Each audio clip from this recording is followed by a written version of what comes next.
Welcome to my dark side. Et salut à tous, on se retrouve pour le premier match de la saison 27, donc contre Phénoméno, qui est chez Clashers, une guilde à peu près équivalente à la mienne, donc Galaxy Nebula. Il a un lifetime qui est pas dégueu, donc c'est quelqu'un qui sait jouer. Bon, il a 700 000 de PG de plus que moi, mais j'ai quand même un avantage sur les mods. Et lui a à peu près 90 niveaux de reliques de plus, on va dire, en gros, donc ça s'équilibre un peu. 700 000 de PG, c'est pas énorme non plus, donc plutôt sympa. Mais il a pas la même façon de jouer que moi, il est vraiment focus GL. Donc il en a 5, le SLKR est R8 et le LV est pas ulti, et je l'avais pas vu tout de suite, ce qui fait que j'ai plusieurs fois changé mon plan quand je posais mes defs.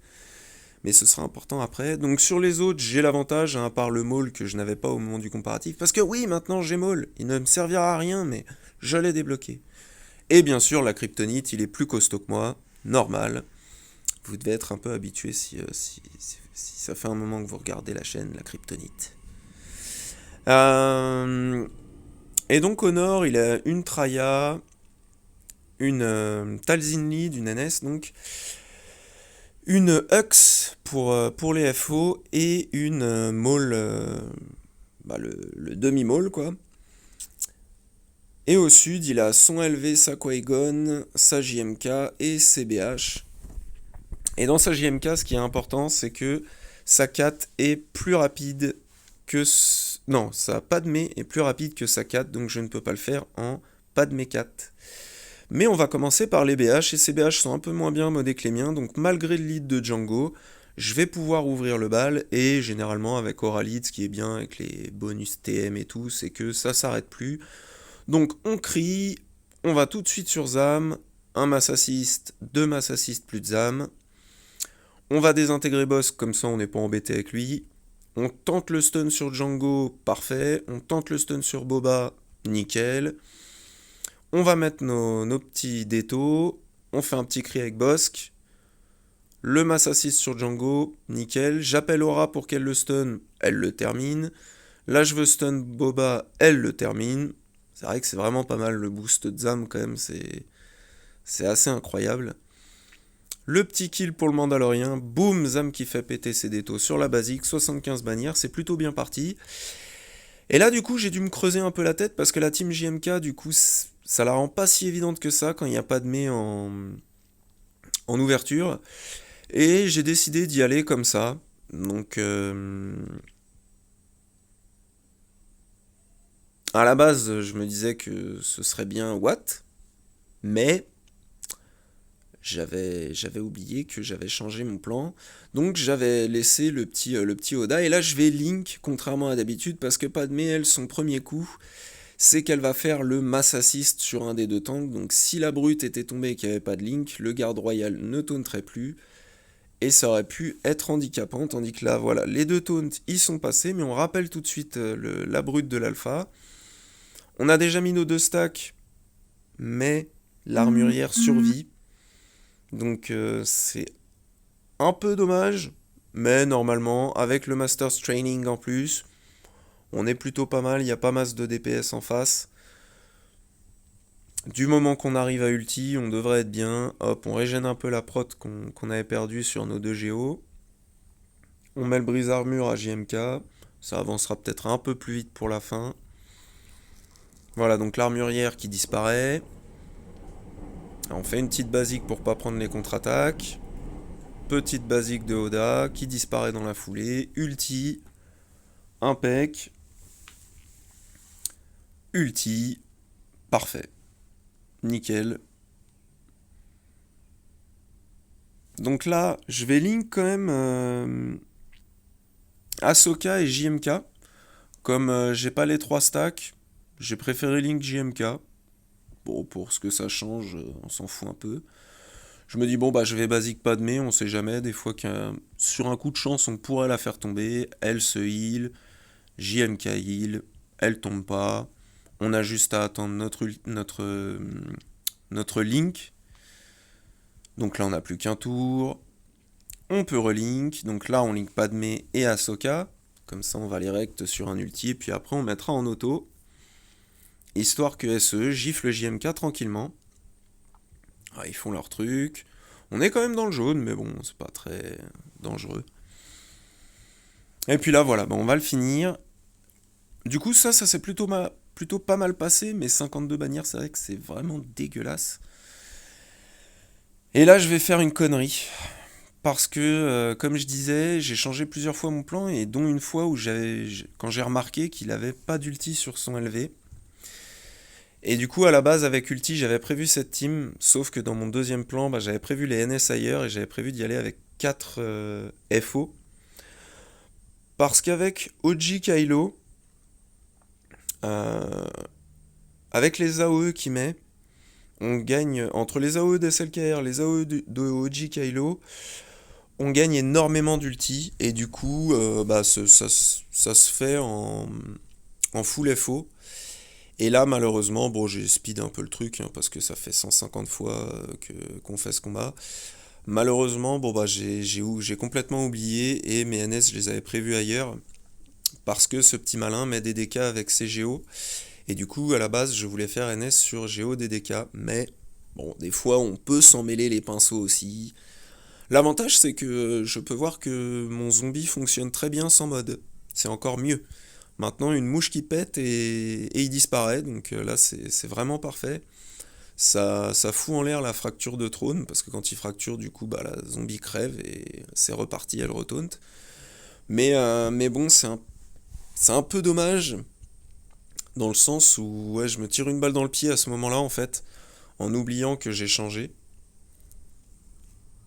Enfin, c'est pas vraiment à ce moment-là, j'aurais peut-être dû penser à changer les teams que j'avais enregistrés. Parce que j'enregistre quasiment jamais, mais là je m'étais dit, bon, je vais bien me préparer, ça ira plus vite pour faire les combats et tout. Sauf que ben non, oups. Là, bon bah, Qui-Gon Jinn, sans surprise, on va prendre la petite Bad Batch. Donc, j'avais regardé, c'est Shakti qui devrait jouer en premier normalement. Et après, ce sera mon tour. Voilà, hop. Donc là, on peut dispel, parfait. On va essayer de stun tout le monde. GK qui est pas stun. On va essayer de le stun avec Wrecker. Et là, badabim badaboum. Voilà. La magie de la Bad Batch qui opère. Disparition. Wouhou. Nickel. 30 secondes le fight, impeccable. Pour le max de bannière, donc 75. Hein. Et du coup, derrière, il y a donc, bah voilà, la team Géo avec des DK, et c'est là où je m'aperçois que je suis dans la merde. La team Ewoks, Omicron, et la team JTR. Et du coup, je me fais, bon, bah, Maul, j'ai pas 36 solutions, hein, j'ai gardé mon Vador pour lui. En plus, on a Trône. Donc c'est vraiment nickel, un Vador, ça passe... bah là, même là, on voit que comme j'avais changé mes defs, le Gideon, il est en def, en fait, dans les teams que j'avais sélectionné pour l'attaque, j'avais pas refait avec Mara. Et je mets la petite sonde, parce que c'est vrai que l'AOE avec le target lock, eh ben c'est nickel pour les empêcher de taunt, c'est pas mal. Donc là, bah, on fait notre AOE, tranquille, hop, massacre.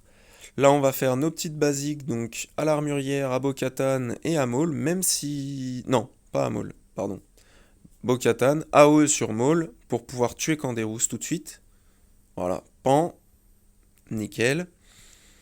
Là, on continue, on a notre petit target lock qui proc, hop, ça se dispel avec le taunt. La fracture, c'est pas mal. On peut aller mettre l'aspect en Mara. On essaye de stun. Il y en a deux qui passent, c'est plutôt correct. Là, on y va, à fond sur Maul. Boum. Parfait. Là, je me disais, est-ce que je la tue? Est-ce que je repasse à Vador? Je me suis dit, bon, bah, je vais repasser à Vador. Tranquillement.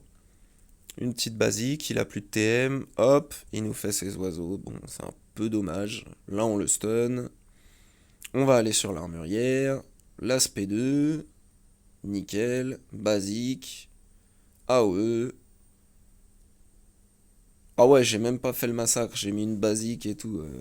Tellement je m'en voulais d'avoir fait cette boulette avec les FO. Mais bon, pour l'instant, ça a l'air compliqué. pas encore perdu. Je vois pas du tout ce que je vais faire sur ces géos, donc on va déjà commencer le nord. Et sur la Hux, bah, j'ai décidé d'envoyer Revan, hein. Bon, avec la Joanie, bien sûr. Que serait Revan sans Joanie? Rien. Bon, je me suis dit, je marque Hux, même si on prend une grosse patate du raid dès le début, ou après on aura moyen de récupérer un peu notre prod quand même. Donc, je me suis dit, au moins il n'y a plus de lead, c'est tranquille. Plus de Hux. Oh, le cri de Joanie qui stun ce bon vieux OG Kylo. Parfait.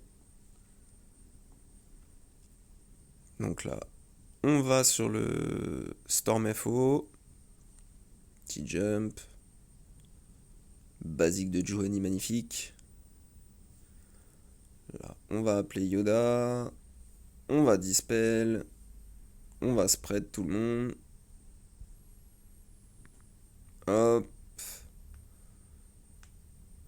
Là, je me dis, bon, on finit le panda quand même. Là, lui, je lui fais juste une basique. Comme ça, je me dis, après, je pourrais marquer Kilo. Bon, il met sa petite contre-attaque à Bastille. On lui fait mal.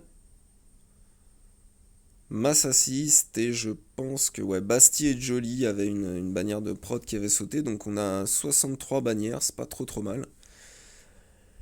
Et ensuite, je me dis, bah, on va aller sur les NS avec le Wampa Omicron. Nickel.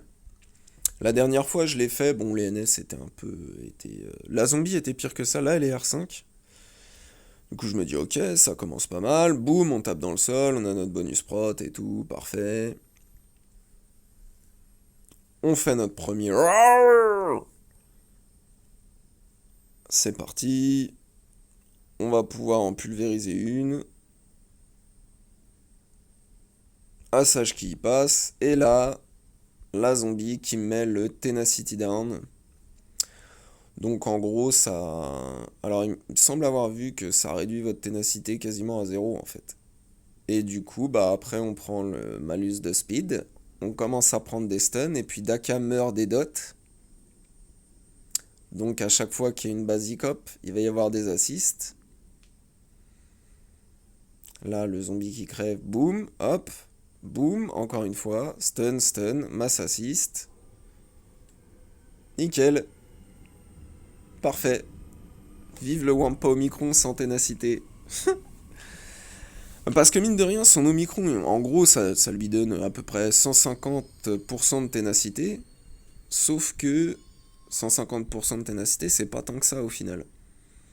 Donc, on en discutait sur un autre Discord et je pense que ouais, il lui faut quand même au moins un set de ténacité.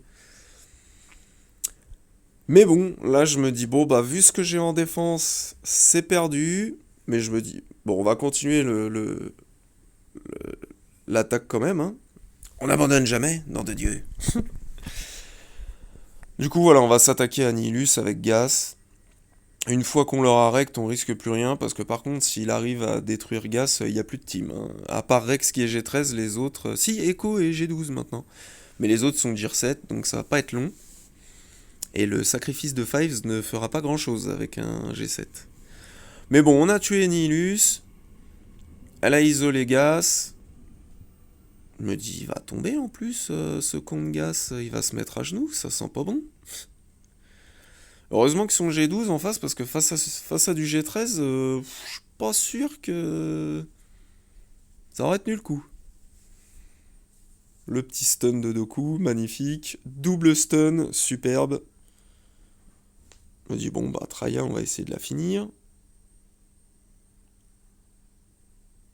Oh la vache, elle finit ma prot. Heureusement, j'ai la rexilation, plus de Doku. Donc là, on va pouvoir essayer de finir Traya. Et voilà, 59 bannières, c'est dégueulasse, mais c'est Gas, c'est normal. Et puis là, bah, j'étais un peu deg, mais avec ce qui me restait, bah, j'étais déjà foutu de toute façon, parce que là, je suis plus ou moins... J'avais pas de... Comment dire? Je pensais pas pouvoir faire de def, Donc pour moi, j'avais perdu. Je me suis dit, quitte à avoir perdu, autant se faire plaisir et se faire un petit Houdini, même si le DDK va me ruiner. Et en fait, j'ai été bête. Parce que là, voilà, j'ai stun le DDK. Mais là, j'ai fait une basique. Alors que si j'avais fait l'AOE, j'aurais pu le contrôler encore. Et il y aurait peut-être eu moyen que là, il fasse pas sa roulade. Parce que j'aurais pu l'AB bloc en fait. Du coup, il n'aurait pas eu de roulade à ce moment-là. Et on aurait pu continuer d'essayer de. Bah de le gérer quoi. Ça aurait pu être faisable. Mais bon. J'ai un peu merdé. Bon, c'est comme ça. Ça arrive, c'est pas grave. Au moins, on a viré les géos. Et puis comme je disais, je pensais vraiment pas faire de def parce que là j'ai mes 2 GL en attaque, lui il en a 3 en attaque, donc bon, il a juste à overkill et ça passe normalement. Ah, il se bat quand même le pillard jusqu'au bout, il a donné tout ce qu'il avait, il a balancé de la grue, mais il y est passé le pauvre. Bon, ils auront fait mieux que le Wampa Omicron. Donc voilà, les 2 des jouets qui se foirent. Bon, je vais profiter du fait d'avoir encore OG Kylo pour tenter le solo sur les Ewoks Omicron. Parce que je me suis dit, est-ce qu'il va prendre un tour avec l'Omicron? C'est pas dit. Il me dit bon.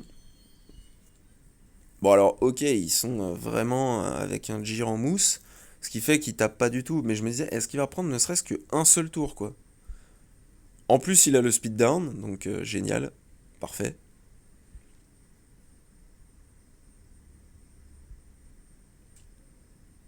Mais au final j'arrive à prendre un tour, je me dis bon lui je le recte et comme ça après si j'en prends un deuxième je vais pouvoir aller chercher celui aux grandes oreilles. Puis là je vois que c'est reparti, il rattaque et tout machin. Donc au bout d'un moment je me suis dit bon, ça me fait chier, je vais mettre en auto, peut-être sur une AOE il peut tuer tout le monde. Bon, une AOE il en tue deux, pas mal. Une AOE il en tue un, il en met un en PLS. La contre-attaque qui tue celui aux grandes oreilles, bon bah il aura fait mieux que moi en auto au final, 68 bannières, nickel, bravo Kylo. Et ça, c'était un test qui était pas prévu, mais c'était pas mal. Contre même l'Ewoks Omicron, ça, enfin le chef Sherpa Omicron, ça passe. Donc plutôt cool. Là, bah, la JTR, j'ai quasiment plus rien, donc je vais la faire en GG. Et en cinquième, on va mettre DDK parce qu'il nous reste quand même pas mal de séparatistes. Donc on va garder Nut en lead pour finir les NS.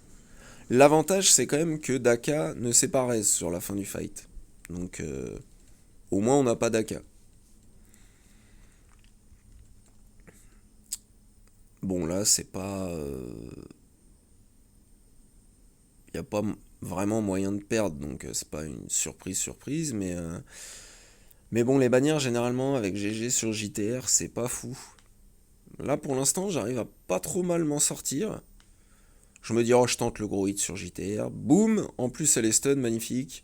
On finit avec des DK, parfait. Bon, là, par contre, Anne, il est passé en mode Super Saiyan. Il m'a fait trop mal à mon Magna. Le R2 qui s'énerve aussi. Bon, on a perdu quelques bannières. GG et DDK ont l'air corrects. Boum. 61. Bon, on n'est plus à une bannière près, hein, une ou deux même. Du coup, on va retourner au nord, essayer de finir les NS. Et là, je me suis dit, bon, j'ai pas mal de séparatistes. On va mettre Nut et des séparatistes pour faire joli. Et on va mettre Nest parce que, comme son zombie et R5, je me disais au moins, avec Nest, l'avantage, c'est qu'on va pouvoir focus en dehors du taunt. Les autres, ça va être de la chair à saucisse, histoire de pas se faire rectifier tout le monde. Enfin, histoire de pas se faire rectifier Nest, surtout, pardon. Mais Nest, ça va être notre principal atout pour tuer bah, les autres NS que la zombie, quoi. En plus, l'avantage de Nest, dans ce fight, c'est que sa basique, elle se fout de la prévoyance. Elle tape quand même, et la prévoyance disparaît. Donc ça, c'est plutôt cool. C'est ultra utile pour l'esprit, si jamais un jour ça vous arrive. Voilà, comme ça. Là, je la tue une première fois. Je me dis cool. Une petite basique. Hop. L'espion, il la tue une deuxième fois. Donc là, les restes sont passés. Parfait. On va la tuer une troisième fois. Parfait, il n'y a plus que Asajj et Talzin. Bon, dommage, je loupe Talzin de peu, mais au moins je la tue avec la roquette de Django, ce qui fait qu'elle reviendra pas. Et puis là, bah voilà, bon bah on n'a plus qu'à gifler le zombie, la zombie, pardon.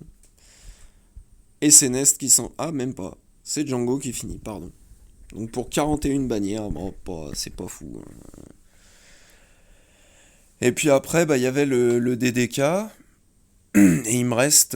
C'est marrant que ça mette pas le DDK en image. Ce serait fun que, comme le lead est mort, ils mettent le mec qui reste. Mais bon, bref. Donc je vois que j'ai plusieurs FO. Anstorm, c'est un lead universel. Et il nous faut quand même un dispel. Donc ça tombe bien, on a Shakti. Donc voilà, ça fait deux tanks, deux mecs qui tapent, une qui dispel. Ça devrait bien se passer, logiquement. On a tout ce qu'il faut pour gifler le DDK parce que ce serait quand même moche de rester coincé là-dessus. Déjà que comment dire, le fight est pas super beau de base, mais là rester coincé sur un DDK solo, ce serait bête. Mais honnêtement, je sais pas au final si j'aurais pu, même si j'avais réussi à garder mes NS, si j'aurais pu gagner. Bon là en plus je vais prendre une décision de merde parce que je me dis comme j'ai déjà perdu, bah je vais jouer les vaisseaux. Alors que d'habitude les vaisseaux je les laisse, j'attends que l'autre attaque et puis après comme ça si je peux faire juste un fight vaisseau, bah je fais que un fight vaisseau et si j'en ai pas besoin j'en fais zéro. Et du coup je vais faire plusieurs essais donc bon voilà je me suis foiré en FO sur le négo donc bon. Mais j'aurais dû attendre parce que Maul Trium et Red Trooper avaient fait une def, donc c'est pas la première fois que cette team-là, malgré le front wall, fait une def, et je trouve ça vraiment pas mal. Derrière, bon bah il a tout one shot, hein, dont mon CLS pourri. Et au nord, attention, Krennic qui fait encore une défense, Krennic Gideon, le combo, la nouvelle méta défensive, parfait. Non, voilà, et puis du coup, comme il a attaqué après moi, bah, il a pas dû se mettre trop de pression sur les flottes juste pour avoir plus que moi. En plus, il en a couché deux, il a même pas touché l'exé. Donc voilà, aucun regret perso, et encore moins de regrets, parce que cette défaite fait que je vais rencontrer donc au match 2, là, le match d'aujourd'hui, parce que je l'ai déjà joué, mais je fais les commentaires du 1, il faut rattraper le retard. Et ben je vais re-rencontrer mon petit rageux, qui maintenant a non plus 4 mais 5 GL parce qu'il a débloqué LV, qui n'est pas ulti, donc comme là. Et du coup ça donne l'occasion de faire une revanche contre le petit rageux Raxel Alucard, même si c'est un nom qui est générique, on va dire, il y en a beaucoup beaucoup. Mais voilà, aucun regret, plutôt... Le kilo était sympa, le kilo solo. Le SE s'en est bien sorti malgré la petite feinte Padmé 4 avec Padmé à 1 de speed de plus que 4. Mais voilà, bon, une petite erreur de choix, je me souvenais plus exactement ce que j'avais prévu, mais je sais même pas si j'aurais gagné sans ça de toute façon. J'aurais pas joué pareil à la fin, étant donné que j'aurais pas joué les vaisseaux et que j'aurais attendu qu'il attaque, mais on ne sait jamais, j'ai perdu et c'est pas très grave, parce qu'on va jouer contre le petit rageux au prochain match. Eh oui, j'espère que ça s'est bien passé pour vous. Allez, salut à tous.